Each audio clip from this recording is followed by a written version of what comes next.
जय श्री राम। प्रभु, आप सबों ने श्री आनंद रामायण के अंतिम कांड यानी पूर्ण कांड का 8वां सर्ग का प्रसंग सुना। वो प्रसंग था श्री आनंद रामायण के 9 कांडों का प्रतिपाद विषय। आनंद रामायण के श्रवण एवं पाठ की महिमा, श्री राम नवायतन की पूजा का फल, ये प्रसंग आप लोगों ने श्रवण किया था।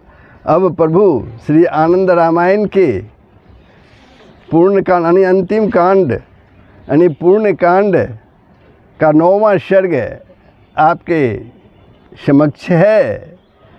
इसका प्रसंग है श्री आनंद रामायण के परिमाण का वर्णन। आनंद रामायण के 9 कांडों तथा उसके अंतर्गत आए सर्गों तथा श्लोकों की संख्या, प्रत्येक कांड के श्रवण एवं पाठ की महिमा, आनंद रामायण की महिमा तथा उद्यापन की विधि, आनंद रामायण के लेखन एवं पाठ का महात्म्य, श्री शिव पार्वती संवाद की पूर्णता तथा ग्रंथ का उपसंहार, ये श्रवण करेंगे। प्रभु प्रसंग प्रारंभ हो उसके पूर्व आप लोगों से नम्र निवेदन है, यदि आपने वीडियो को सब्सक्राइब नहीं किया है तो अवश्य ही सब्सक्राइब कर देंगे, बेल आइकन को दबा देंगे और शेयर करेंगे, कमेंट करेंगे। जय श्री हरि। जैसा कि आप जानते हैं, आनंद रामायण का प्रसंग जो है वो गुरु रामदास और उनके शिष्य विष्णुदास के बीच जो संवाद हो रहा है उसी में आगे बढ़ता चला जाता है।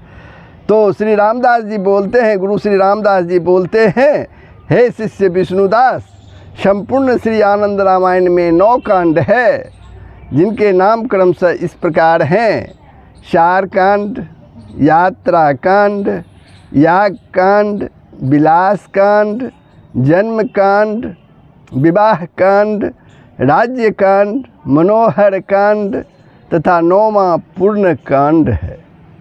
महर्षि वाल्मीकि जी ने सार कांड में 13 सर्ग कहे हैं। इसी प्रकार यात्रा कांड में 9 सर्ग, याग कांड में 9 सर्ग, विलास कांड में 9 सर्ग, जन्म कांड में 9 सर्ग तथा 9 ही सर्ग विवाह कांड में बताए गए हैं। राज्य कांड में कुल 24 सर्ग हैं। मनोहर कांड के सर्गों की संख्या 18 जाननी चाहिए। अंतिम पूर्ण कांड में 9 सर्ग हैं जो मनुष्यों के पापों का हरण करने वाले हैं। इस प्रकार से संपूर्ण आनंद रामायण में 109 सर्ग है जो अत्यंत कल्याण प्रदान करने वाला है।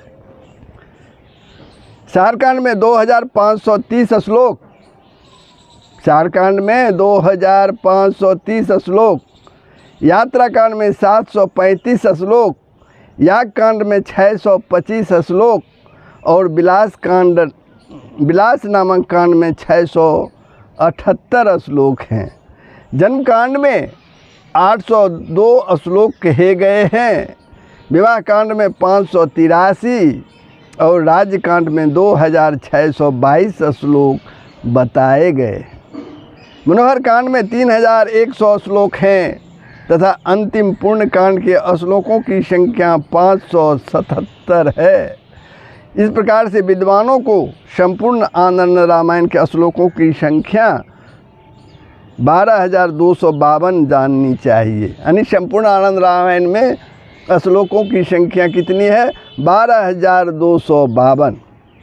श्री रामदास जी बोलते हैं अपने शिष्य विष्णुदास से, हे शिष्य, तुमने पूर्व समय में श्री राम जी को प्रसन्न करने वाले तथा श्रावण मास से समस्त पातकों का विनाश करने वाले जिस रामचरित के विषय में जिस प्रकार से मुझसे पूछा था वह सब मैंने तुम्हें बता दिया। इस पूर्ण कांड को सुनने मात्र से पुण्य की अत्यंत वृद्धि होती है। अब तुम प्रत्येक कांड के श्रवण के फल को अलग अलग रूप से सुनो, ध्यान पूर्वक सुनो। प्रथम कांड यानी 4 कांड के श्रवण करने मात्र से मनुष्य इस संसार सागर से पार हो जाता है। यात्रा कांड के श्रवण से उसे सभी तीर्थों के यात्राओं का पुण्य फल प्राप्त हो जाता है।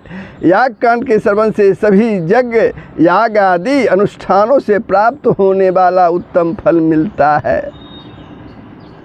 विलास कांड के श्रवण से स्वर्ग सुख भोग एवं विलास प्राप्त होता है। जन्म कांड के सुनने से मनुष्य उत्तम पुत्रादि संतति प्राप्त करता है, श्रेष्ठ पुत्र को प्राप्त करता है। विवाह कांड के श्रवण से मनुष्य संसार में सुलक्षणा स्त्री प्राप्त करता है, अच्छे लक्षण वाली स्त्री प्राप्त करता है। राजकांड के श्रवण से राज्य एवं ऐश्वर्य की प्राप्ति होती है, राज्य और ऐश्वर्य की प्राप्ति होती है। मनोहर कांड के सुनने से सभी अभीष्ट फलों की प्राप्ति होती है। और अंतिम पूर्ण कांड के श्रवण से मनुष्य भगवान विष्णु के परम पूर्ण पद को प्राप्त कर लेता है। यदि मनुष्य संपूर्ण श्री आनंद रामायण को श्रद्धा भक्ति पूर्वक सुनता है तो वह निश्चित ही सच्चिदानंद स्वरूप परमात्मा में विलीन हो जाता है। वह निश्चित ही सच्चिदानंद स्वरूप परमात्मा में विलीन हो जाता है।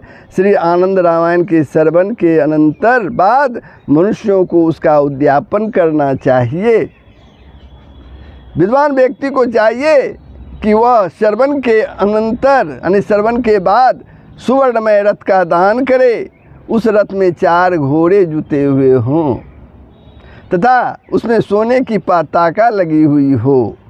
उस रथ में विविध प्रकार के यंत्र सुशोभित हों और वह किंकिनियों के उत्तम नाद से निनादित हो। इस प्रकार के रथ के दान के बाद दूध देने वाली गौ दान करना चाहिए। उसके बाद 108 ब्राह्मणों को भोजन कराना चाहिए। इस प्रकार से उद्यापन विधान संपन्न करने से निश्चित ही आनंद रामायण नामक यह महाकाव्य उत्तम फल को प्रदान करने वाला हो जाता है। चूँकि इस ग्रंथ में आनंद कंद भगवान श्री राम साक्षात रूप में विराजमान रहते हैं, इसी कारण यह आनंद रामायण कहलाता है।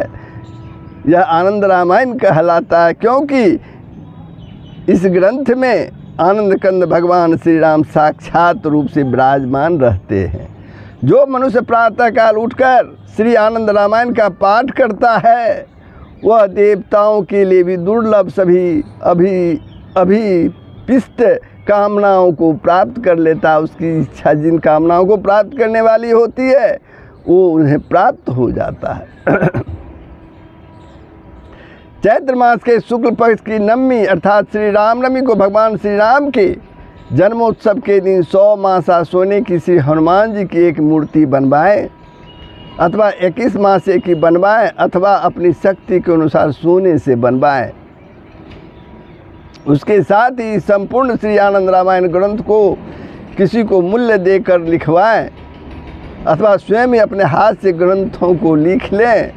इस ग्रंथ को रंग बिरंगे चित्र आदि से सुशोभित करें और अच्छी प्रकार से सुसज्जित करें। फिर सुंदर रेशमी वस्त्र आदि से ग्रंथ को भली भांति वेष्टित कर दें। उसके बाद दक्षिणा के साथ इस पूजित ग्रंथ को श्री हनुमान जी की प्रतिमा के दाहिने कंधे में स्थापित करें। श्री राम जन्म की बेला माने मध्याह्न काल के उपस्थित होने पर अनेक प्रकार के शास्त्रों के ज्ञाता ब्राह्मण की पूजा करके हनुमान जी की प्रतिमा से युक्त इस आनंद रामायण ग्रंथ को ब्राह्मण को दान कर दें। हे शिष्य, इस प्रकार से जो विधि विधान पूर्वक आनंद रामायण ग्रंथ का दान करता है उसे जिस फल की प्राप्ति होती है उस पुण्य फल को मैं तुम्हें बताता हूँ।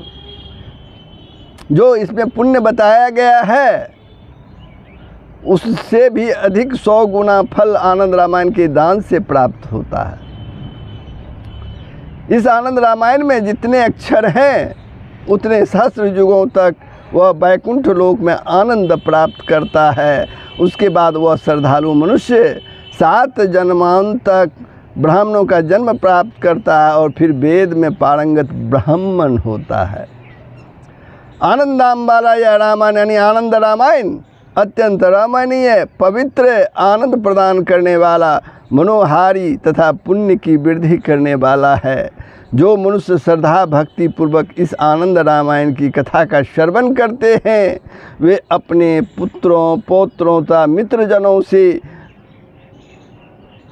कभी भी वियोग प्राप्त नहीं करते, साथ ही उन्हें कभी भी स्त्री वियोग नहीं होता।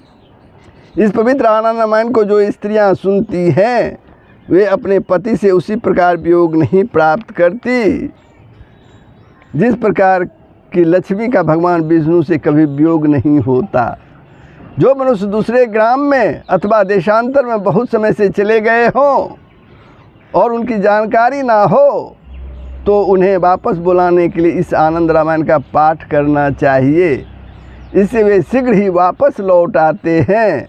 जिन्हें अपने भविष्य के कार्यों को शीघ्र ही निर्विघ्न संपन्न करने की अभिलाषा हो उन्हें चाहिए कि वे प्रयत्नपूर्वक इस आनंद रामायण का पाठ किया करें। श्री आनंद रामायण के पाठ की अनुष्ठान विधि में प्रथम दिन पहले कांड का पाठ करें, दूसरे दिन पहले और दूसरे कांड का पाठ करें, तीसरे दिन पहले दूसरे और तीसरे कांड का पाठ करें। इस प्रकार उत्तरोत्तर कांडों की वृद्धि करते हुए पाठ करें। 9वें दिन 9 कांडों का पाठ करें।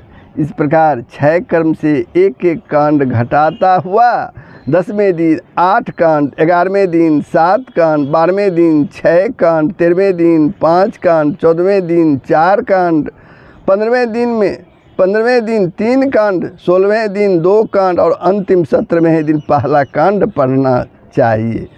17 दिनों में संपन्न होने वाला यह अनुष्ठान अत्यंत ही महत्वपूर्ण है। पाठ की अन्य विधि यह है कि पहले दिन पहला कांड, दूसरे दिन दूसरा कांड, तीसरे दिन तीसरा कांड, इसी क्रम में 9वें दिन 9 कांड का पाठ करना चाहिए। उसके बाद 6 कर्म से 10वें दिन 8वां कांड, 11वें दिन 7वां कांड, 12वें दिन 6ठा कांड, 13वें दिन 5वां कांड और 14वें दिन 4था कांड। इसी प्रकार से एक एक कांड घटाता हुआ 17वें दिन पहले कांड का पाठ करें।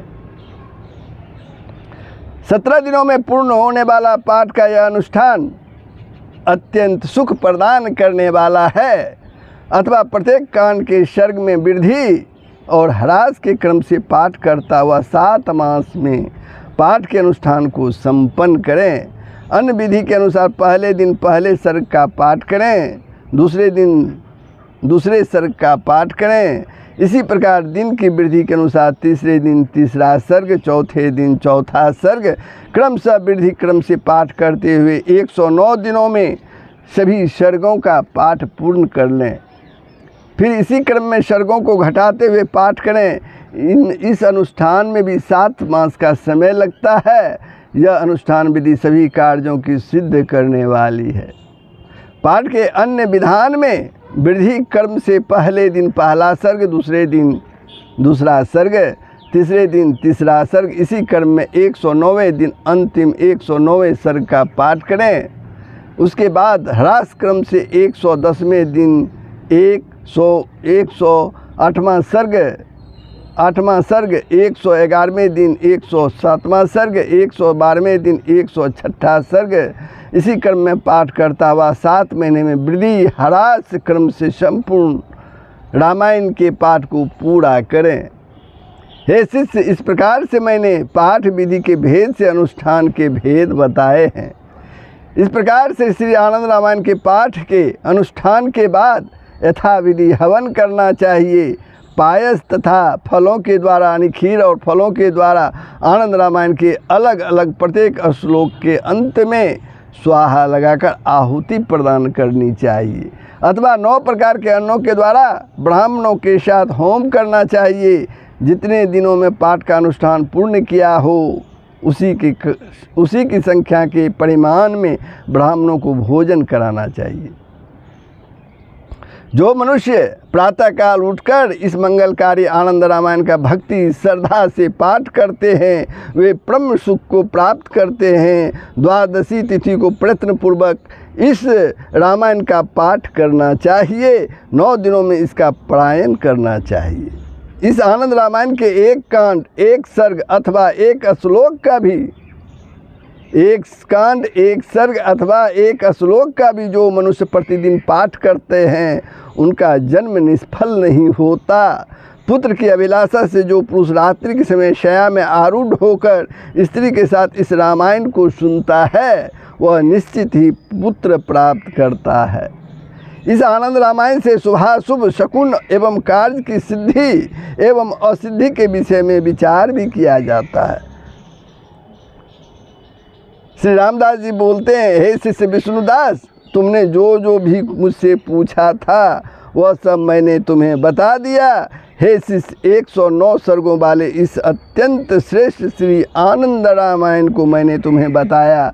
हे विष्णुदास, मैंने तुम्हें आनंद रामायण के जिन 9 कांडों की कथा सुनाई वह अत्यंत ही मनोरम है, समस्त पापों का विनाश करने वाली है। प्रतिदिन पाप करने वाले मनुष्य भी भक्ति पूर्वक यदि इस आनंद रामायण के एक श्लोक का भी पाठ कर लेता है तो वह समस्त पाप राशि से मुक्त हो जाता है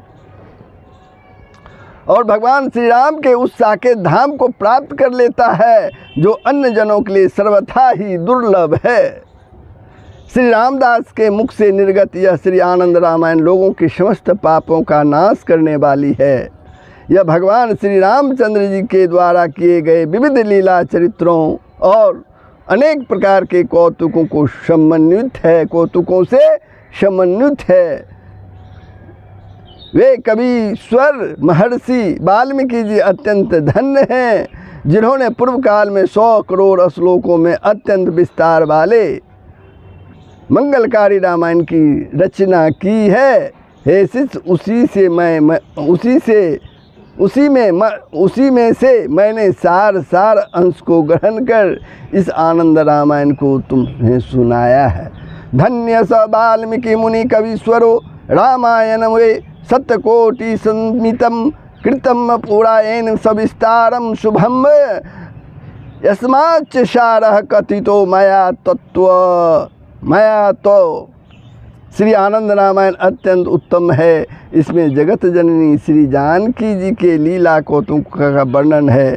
जो इसे सुनते हैं, इसका गान करते हैं, इसका पाठ करते हैं और दूसरों से आदरपूर्वक इसका पाठ पारायण करवाते हैं वे अत्यंत प्रतिभा से संपन्न पुत्रों को प्राप्त करते हैं। सुलक्षणा तथा सुंदर रूप से संपन्न भार्या प्राप्त करते हैं और परम सुंदर रूपवान पुत्र पौत्रों को प्राप्त करते हैं। इसके साथ ही वे धन्य धान तथा गौ आदि पशुओं की संपदा को भी प्राप्त कर लेते हैं और फिर अंत में भगवान श्री राघवेंद्र रामचंद्र जी के परम धाम को प्राप्त करते हैं। जो मनुष्य श्री आनंद रामायण का नित्य पाठ करते हैं, भक्तिपूर्वक इसका श्रवण करते हैं और इसका लेखन करते हैं, उसके हृदय में सीता सहित श्री राम जी सदा ही निवास करते हैं और उसकी कल्याण की वृद्धि करते हैं। जो पापात्मा हैं, जो पापी हैं, उनके लिए आनंद रामायण गंगा जी के समान समस्त पापों को हरण करने वाली है और यह आनंद रामायण लोगों के समस्त कामनाओं को पूर्ण करने वाली कामधेनु है। यह श्री आनंद रामायण आदि काव्य है, लोगों के मन का रंजन करने वाली है। ब्रह्मा आदि देव भी इसकी महिमा का गान किया करते हैं। जो मनुष्य श्रद्धा भक्ति पूर्वक इसका पाठ करते हैं अथवा इसकी कथाओं का नित्य श्रवण करते हैं वे मनुष्य पवित्र आत्मा हो जाते हैं और भगवान विष्णु के लोक को प्राप्त करते हैं।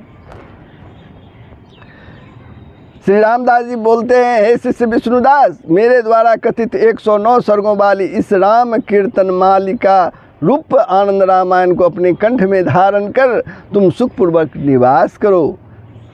फिर शिव जी और पार्वती जी का संवाद आता है, वो भी ध्यानपूर्वक सुने। श्री शिव जी बोले, हे पार्वती, इस आनंद रामायण को अपने गुरु श्री रामदास जी के मुख से सुनकर शिष्य विष्णुदास ने बार बार उन्हें प्रणाम किया और उनकी पूजा की। हे प्रिय, अपने शिष्य विष्णुदास को इस प्रकार से संपूर्ण आनंद रामायण की कथा सुनाने के बाद मुनि श्री रामदास ने संध्या वंदन करने के लिए गोदावरी नदी की ओर प्रस्थान किया। हे देवी, जिस प्रकार श्री रामदास ने अपने शिष्य को श्री आनंद रामायण सुनाई थी, उसी प्रकार मैंने भी तुम्हारे सामने उसका वर्णन किया है। यह आनंद रामचरित श्रवण करने पर सब प्रकार के पुण्यों को वृद्धि करने वाला है। राम कीर्तन रूपी माला में यह आनंद रामायण मेरु के स्थान पर प्रतिष्ठित है। यह श्रवण करने पर सब प्रकार के मंगलों को प्रदान करता है। तब पार्वती जी बोलती हैं, हे देव, जब महर्षि वाल्मीकि ने अत्यंत श्रेष्ठ रामायण की रचना की थी, उस समय श्री रामदास और उनके शिष्य विष्णुदास कहाँ थे, जिनका कि संवाद आपने मुझे सुनाया है। इस विषय में मुझे संशय उत्पन्न हो रहा है, संदेह उत्पन्न हो रहा है। पार्वती जी भोले बाबा से कहते हैं। तब शिव जी बोले, तीनों कालों का ज्ञान रखने वाले महर्षि वाल्मीकि जी ने अपने ज्ञान दृष्टि के प्रभाव से इस भावी संवाद को पूर्व में ही जान लिया था। इसी कारण से संवाद होने से पूर्व ही उसका वर्णन उसी प्रकार कर दिया जैसा कि उन्होंने श्री राम के प्रादुर्भाव के पूर्व ही उनके मंगलमय चरित्र को लिख डाला था। हे गिरिराज पुत्री, इस विषय में तुम्हें तनिक भी संदेह नहीं करना चाहिए। रामदास के मुख से साक्षात रामचंद्र जी ने ही स्वयं इस रामचरित का वर्णन किया है। श्री रामदास के मुख से प्रसन्नतापूर्वक निर्गत यह राम कथा श्री राम भक्ति को प्रदान करने वाली है और मुक्ति देने वाली है। श्री आनंद रामायण की इस पवित्र कथा का पुत्र जन्म के अवसर पर बड़े ही आदर भाव से पाठ करना चाहिए। इसी प्रकार विवाह के अवसर पर जगोपवित संस्कार के समय, श्राद्ध में तथा प्रत्येक मांगलिक कार्य में इस आनंद रामायण का पाठ करना चाहिए। कारागृह से बंधन मुक्ति पाने के लिए, प्राकृतिक उत्पातों को शांति के लिए, सभी प्रकार के भयों से निवृत्ति प्राप्त करने के लिए तथा विशेष रूप से भगवान राघवेंद्र श्री रामचंद्र जी की कृपा प्राप्ति के लिए इस आनंद रामायण का आदरपूर्वक पाठ करना चाहिए। जो व्यक्ति इस आनंद रामायण का भक्तिपूर्वक पाठ करते हैं अथवा दूसरों को सुनाते हैं, वे अपनी समस्त अभिलाषाओं को प्राप्त कर अंत में अपने कुटुंबजनों को लेकर वैकुंठ लोक को प्रस्थान करते हैं। श्री आनंद रामायण से बढ़कर महात्म्य युक्त न तो कोई तीर्थ है, न ही कोई विष्णु मंदिर है, न कोई क्षेत्र है, न कोई दान है, न कोई पुण्यदायी कर्म है और न कोई पुराणादि का श्रवण ही है। श्री शिव बोले, हे पार्वती, इस उत्तम आनंद रामायण को मैंने विस्तार पूर्वक तुम्हें सुनाया। तुम पापों का विनाश करने वाले तथा अत्यंत मनोहर इस आनंद रामायण का निरंतर चिंतन मनन किया करो। इससे राघवेंद्र श्री रामचंद्र जी में तुम्हारी अविचल भक्ति बनी रहेगी। श्री रामचंद्र जी ने सर्वप्रथम दशानन रावण का वध किया। उसके बाद विप्र श्री कुंभोधर जी के वचनों को गुरु जी की आज्ञा समझकर उनके वचनों का सम्मान करते हुए अनेक तीर्थों की यात्राएं संपन्न की और फिर बड़े बड़े जगहों का अनुष्ठान किया। उसके बाद अनेक प्रकार के सुख भोगों का आनंद लिया और पृथ्वी तल में प्रवेश करती हुई देवी सीता को ग्रहण किया। इसके बाद पुत्रों आदि का विवाह कर बंधुजनों को प्राप्त किया एवं समस्त पृथ्वी के राजाओं पर विजय प्राप्त की और फिर माताओं तथा प्रजाजनों के विविध उपदेश प्रदान करने के बाद उन्होंने हस्तिनापुर के समीप गंगा जी में प्रवेश करते हुए अपने धाम वैकुंठ धाम को प्रस्थान किया। जिन भगवान श्री राम के वाम भाग में भूमि सुता देवी विराजमान रहती हैं, उनके ठीक सामने हनुमान जी तथा पीठ पीछे लक्ष्मण जी स्थित रहते हैं। शत्रुघ्न तथा भरत जी जिनके दोनों पार्श्व भागों में सुशोभित रहते हैं। सुग्रीव, विभीषण, तारा पुत्र युवराज, अंगद और जाम्बान जिनके वायव्य आदि विदिशाओं में प्रतिष्ठित रहते हैं, उन सभी के मध्य में विराजमान रहने वाले श्यामल आभा वाले तथा नीलकमल के समान कोमल स्वभाव वाले भगवान श्री राम जी की मैं वंदना करता हूँ। हार की भांति अत्यंत मनोहर इस अंतिम पुण्य कांड का जो लोग पाठ करते हैं और श्रद्धा भक्ति से इसका श्रवण करते हैं, वे अपनी समस्त अभिष्ट कामनाओं को प्राप्त करते हैं और अंत में भगवान श्री हरि के परम पद को प्राप्त करते हैं।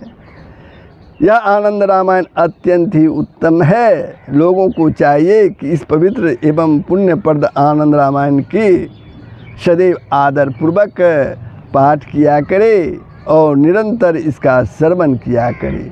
चूँकि यह आनंद रामायण मंगलों को भी मंगल प्रदान करने वाला है, अतः मैं शिव निरंतर इसका स्मरण करता हूँ। शिव जी कहते हैं, मैं शिव निरंतर इसका स्मरण करता हूँ और आदरपूर्वक नित्य इसे प्रणाम करता हूँ। आनंद रामायण में दुत्तम जप्यम पवित्र श्रवणीय मादरात यन्मे मंगलानापि मंगलप्रदम अस्मार्मि नित्यम प्रणामि सादरम। तो बंधुओं, आज संपूर्ण आनंद रामायण के 9 कांड का पाठ संपन्न होता है।